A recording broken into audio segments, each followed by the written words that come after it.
Lahore, Babar Naseem Butt, in charge para force STAO Shalamar, Rabia Altaf की ज़ेर निगरानी इंक्रोचमेंट माफिया के खिलाफ भरपूर और बिला इम्तियाज़ कार्रवाइयाँ जारी हैं। ये ऑपरेशन वज़ीर आला पंजाब मरियम नवाज़ के वाज़े अहकामात पर अमल दरामद के तौर पर किया जा रहा है। Para force Shalamar inspector Shahbaz और इनके अमले ने ज़रार शहीद रोड, जोड़े पुल, हरबंसपुरा रोड और मुल्हिका इलाकों में कार्रवाइयाँ करते हुए सड़कों, फुटपाथों और बाज़ारों में कायम गैर कानूनी तजावुज़ात के ख़िलाफ़ सख्त एक्शन लिया।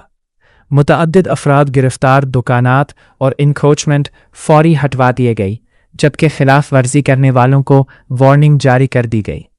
दुकानात सेल राबिया अल्ताफ ने वाज़े अल्फाज में कहा, इंक्रोचमेंट किसी सूरत बर्दाश्त नहीं की जाएगी।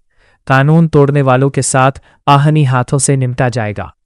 उन्होंने मज़ीद कहा कि किसी बाआसर या दबाव को खातिर में लाए बगैर कार्रवाइयाँ जारी रहेंगी। शहरियों के हुकूक का तहफ़्फ़ुज़ अवलीन तरजीह है। अहम नकात: तजावुज़ात कायम करने वालों को आखिरी वार्निंग, दोबारा खिलाफ वर्जी पर भारी जुर्माने और कानूनी कार्रवाई का ऐलान, रोज़ाना की बुनियाद पर मॉनिटरिंग का निज़ाम फ़आल, शालामार में ज़ीरो टॉलरेंस पॉलिसी नाफिज। शहरी हलकों ने इस इक़दाम को खुश आइंद करार देते हुए मुतालिबा किया है कि इस तरह के ऑपरेशन मुस्तकिल बुनियादों पर जारी रखे जाएं, ताकि ट्रैफिक निज़ाम बेहतर और आवाम को हकीकी रिलीफ मिल सके।